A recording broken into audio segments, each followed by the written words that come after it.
Sveicināti visi.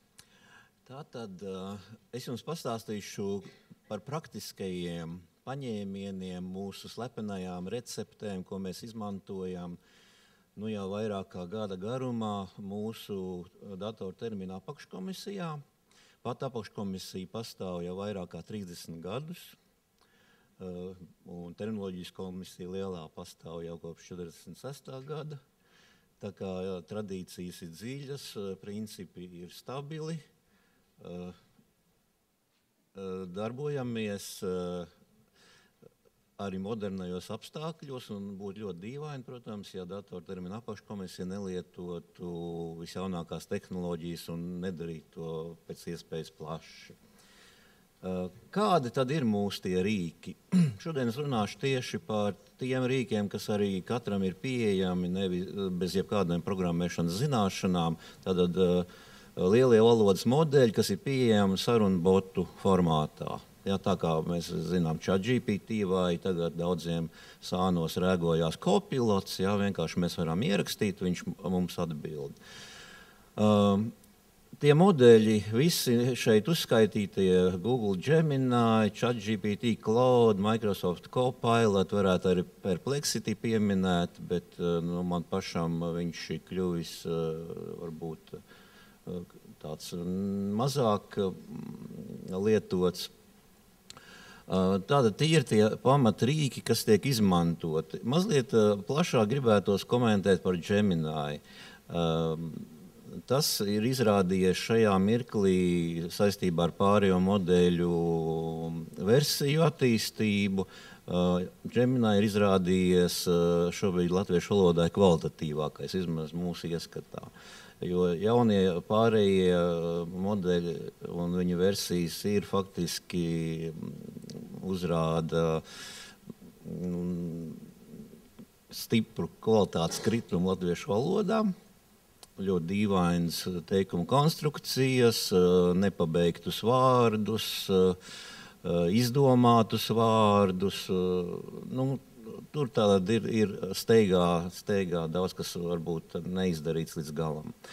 Par Microsoft Copilot jāsaka, ka tas varbūt daudziem no jums ir tāds rīks, ko jūs paši lietojat ikdienā, tāpēc, ka viņš tur jau daudziem ir darba datoros un brīvi pieejams. Bet no visiem šiem, ja mēs sakam parasti, ka lielie valodas modeļi ir tādas melnās kastes, ka mēs nezinām, kas īsti viņās iekšā notiek, tad es teiktu, ka Copilots ir melnā kaste vēl, kur tāda migla ir priekšā, jo tur viss neskaidrāk ir īsti, kā tas viss kopā tur darbojās. Līdz ar to arī diezgan neparedzami tie rezultāti un grūti replicējami. Kam tad mēs izmantojam? Vismaz dažas lietas šodien iezīmēšu, jo, lai iegūtu skatījumu uz terminu, kas mums nāk priekšā arī bieži no jums, kolēģiem Eiropas institūcijās, ka jums vajag kādu terminu mūsu nozarei, tad kā mēs tiekam ar tiem terminiem galā? Kā mēs mēģinām iegūt to priekšstatu, lai kvalitatīvi sniegt tās atbildes. Tātad, definīcijas ir iespējams ģenerēt ar šiem modeļiem, veikt terminu izpēti, veidot terminu kandidātus, noskaidrot atbilsmes citās valodās, kas dod idejas, kā tas varbūt varētu arī tikt izmantots latviešu valodā, kāds modelis, kas ir, teiksim, ķīniešu valodā, un terminu piemērotības pārbauda. Pa katru no šiem tad mazliet sīkāk.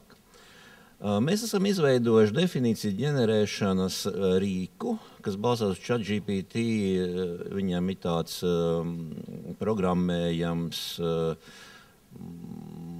pašu radāms moduļu kopums, GPTs viņi sauc. Ja? Un tur var tādā noformulēt, ko tad mēs īsti gribam tā specializētā veidā izveidot. Un ir izveidot šis, tā īsa adrese eju uz ISODEF.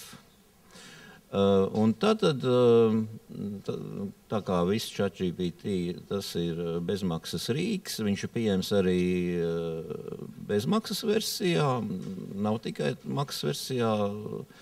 Un ir panākts tas, ka tiek veidots šī sauktā intencionālā definīcija, kas tātad ir tāds kā ISO standarts, un mums īstenībā arī visiem vismīļākais, ka nevis bieži angliski saka, ka tas termins is about this, ja, un mēs tur nevaram saprast, par ko ir viņš.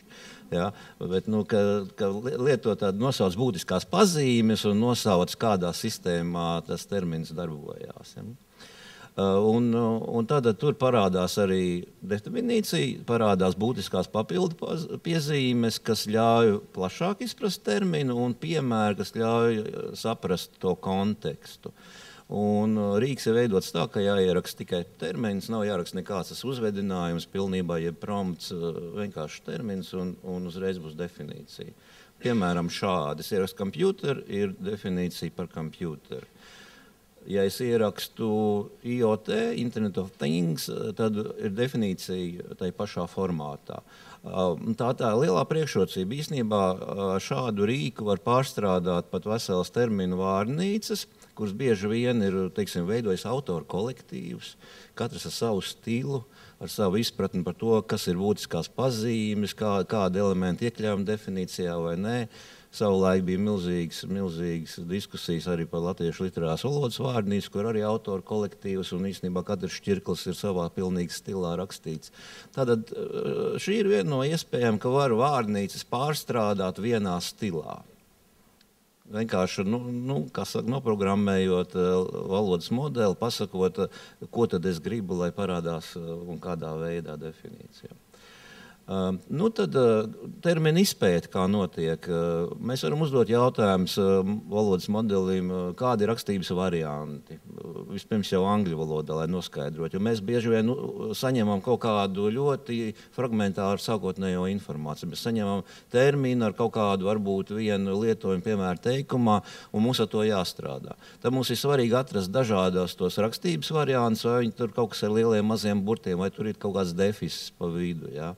Mēs varam arī, viņam ir kaut kāda akronīma nāk līdzi.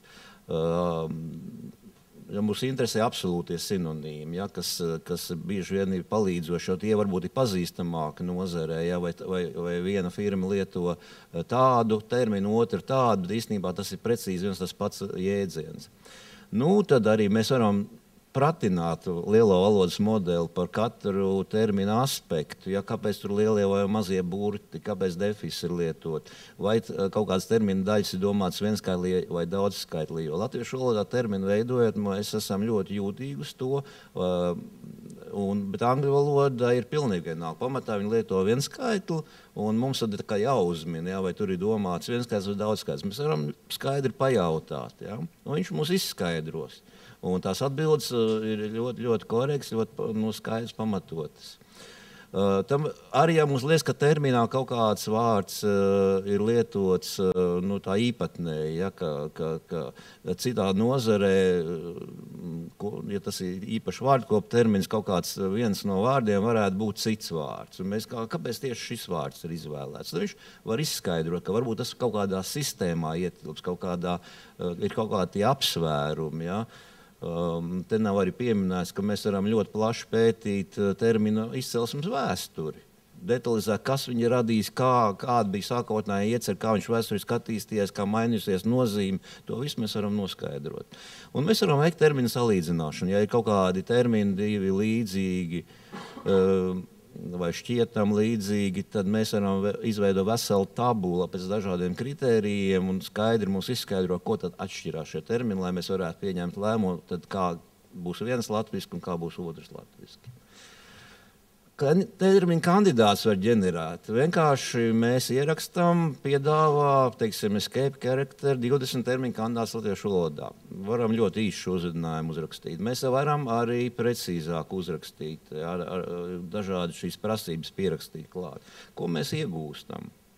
Mēs iegūstam terminu kandidātu, vispirms tādu, tas ir no tā ziņojuma, un tas kvadrāta kods vai jeb tā arī saite ved uz vienu vietu. Tieši konkrēts ir Gemini Deep Research sagatavots ziņojums, kurā, tad, kad mēs paprasām, lai tiktu pēc noteiktiem kritērijiem veidots termins, atpakaļ mēs dabūjam, kādi kritēriji tiks izvēlēti. Jo jo lielie valodas modeļi zina, kā pareizi veidot terminus. Viņi zina terminoloģijas principus, viņi zina visu terminoloģijas teoriju, viņi izlasījuši visas tās entās grāmatas, diskusijas, publikācijas, un galvenie principi viņiem ir skaidri. Viņš pasaka, lūk, šie būs tie galvenie principi, pēc kuriem tas ir veidots. Un šeit ir terminu kandidāti, atbilstoši principiem, ranžēti, piešķirts viņam tātad ir svars, un pat ir kaut kādi komentāri, kuriem var piekrist vai nepiekrist. Mēs arī saprotam, ka tas vienalga ir automāts bez īsti, kā es vēlāk teikšu, veselā saprāta iezīmēm, bet ļoti noderīgs automāts. Un tad mēs varam arī prasīt, kāds ir atbilsmes citās valodās. Un, lai izveidot tabulu ar atbilsmēm un burtisku tulkojumu latviešu valodā, lai mēs varam izvērtēt, kādas paņēmienas terminu atveidē veidojuši cita valodu terminologu. Un, piemēram, par šo pašu escape character mēs redzam, lūk, visus pēc kārtas, tur arābu, ķīniešu, arī krievu, ja, un mēs varam izvērtēt, ir teikts, kurš paņēmiens ir lietots, ja, vai kalkošana, vai semantiskā pieeja, un arī mēs varam izvēlēties tas, kas mums ir tuvāks. Un es teiktu, ka man ķīniešu pieeja ir vistuvākā, un arī tā visvairāk atbilstai semantiskai nozīmē šai gadījumā, ko nozīmē escape character. Un tad terminu piemērotības pārbauda. Tad, kad mēs esam ieguvuši tādus terminu kandidātus, mēs varam prasīt, lai viņš pats pārbauda, vai tas termins darbojas tekstā. Jo bieži vien ir ļoti skaisti termini, kuri vispār nav gramatiski neiekļaujās, vai arī kuri neveido dabiskas kolokācijas, tā kā latviski veido ar kaut kādiem līdzīgiem. Ja? Tad mēs, piemēram, šādu pieprasījumu varam dot, lai viņš pats izurb 100, 200, vienalga mēs varam izvēlēties, cik teikumus, lai viņš fonā apstrādā un apskatās to latvisko tulkojumu un pats sniedz izvērtējumu, tā kā arī valodas modeļi var sniegt izvērtējumu par katru teikumu saprotamību. Un ļoti labi ir šādi izvērtējumi, un vēl cits mēs varam aspektus prasīt, lai izvērtē. Mēs te varam pierakstīt diezgan daudz klāt tos kritērijus.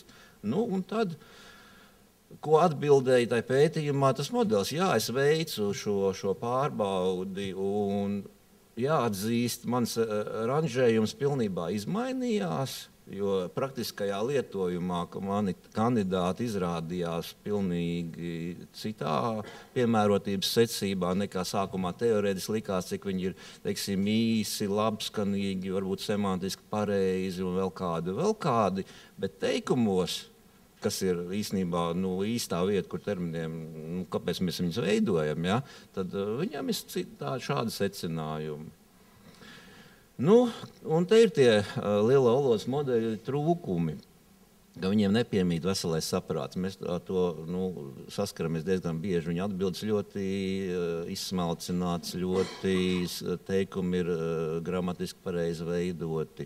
Vismaz kādreiz Klauda man bija favorīts, vēl versija 3.5, 3.7. Tiešām, skaista latviešu valoda, ja, precīza, nevienas kļūdas, ļoti visi iestarpinājumi, divdabu teicieni, visi nianses, viss bija kārtībā.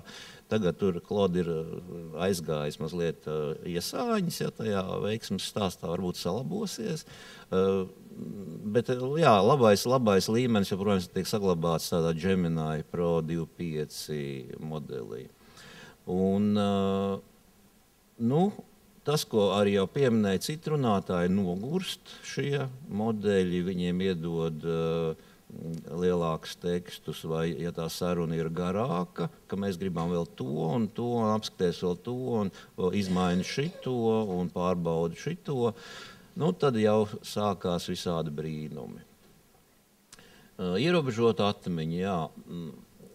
Sākumā bija pieminēts starp Gemini viens no veidiem, kā piekļūt šim modelim, ir Google AI Studio. Un tas ir, turklāt tas ir bezmaksas produkts, bet ļoti jaudīgs. Viņam ir 1 miljonu šis kontekstu loks. Un tur var likt attēlus, un video, un audio, un garus dokumentus, un analizēt Citreiz es viņus izmantoju, teiksim, projektu materiālu analizēšanā, salīdzināšanā, vai ja ir vesela transkripciju komplekti, tad var analizēt, kā projekta gaita risinās, ja kādi ir visādi ierosinājumi bijuši un tā. Bet pat tiem pašiem, ja viņam iedod pa daudz informāciju, bijusi gadījumi, kad no šiem modeļiem sāk nākt ārā vienkārši viens un tas pats vārds tādā garā virknē, viens variants. Vai arī kaut kādi parādās kirilīcas burti pa vidu. Ja, un var sakot, ka viņš sāk tā ļoti ļodzīties. Jā, un katra reize citāda bilde, tie modeļi ir uz varbūtībām balstīti, un viņi mazliet gan jaunie modeļi sāk atcerēties to mūsu stilu un ko mēs īsti, kā gribam, un viņi tā kā mums mazliet sāk pielāgoties, to mēs varam just, bet ja iedodam to pašu uzvedinājumu citām lietotājiem, būs pavisam īstenībā cits rezultāts. Tad, tā kā dabas zinātnēs mēs esam pieraduši, ka mēs varam replicēt kaut kādu eksperimentu rezultātus. Ja? Šeit ļoti grūti kaut ko replicēt. Un jā, atbildes kļūst lēnākas reāli jaunajos modeļos, jo viņi tagad to domāšanas režīmu ir ieviesuši, bet mums atkal vajag ātri, mums sāk tas kaitināt, pasliktinās valodas kvalitāte un jā, šīs privātuma un datu aizsardzības problēmas. Tad var veiksmīgi izmantot dažādos terminoloģiskā darba posmos, no kuriem es tikai dažus minēju. Jūs paši varat izvēlēties, kādas jums ir konkrētās vajadzības. Ja?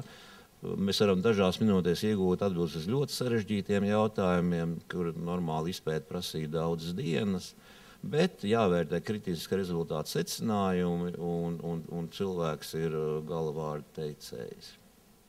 Paldies!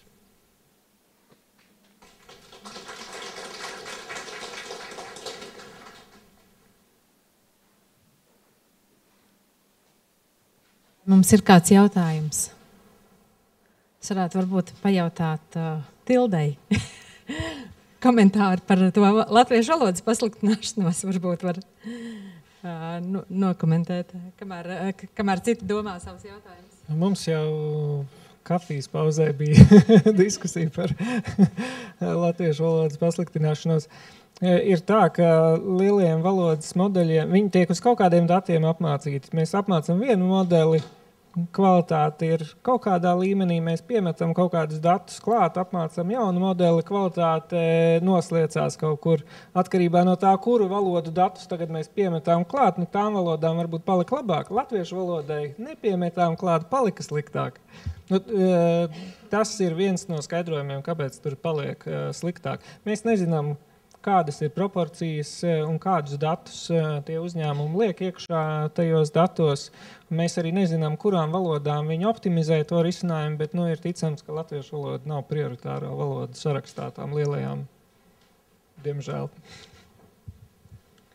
Tā tad atliek saglabāt modrību un domāt par to. Vai ir vēl kāds jautājums? Šobrīd izskatās, ka nav. Paldies! Tā, es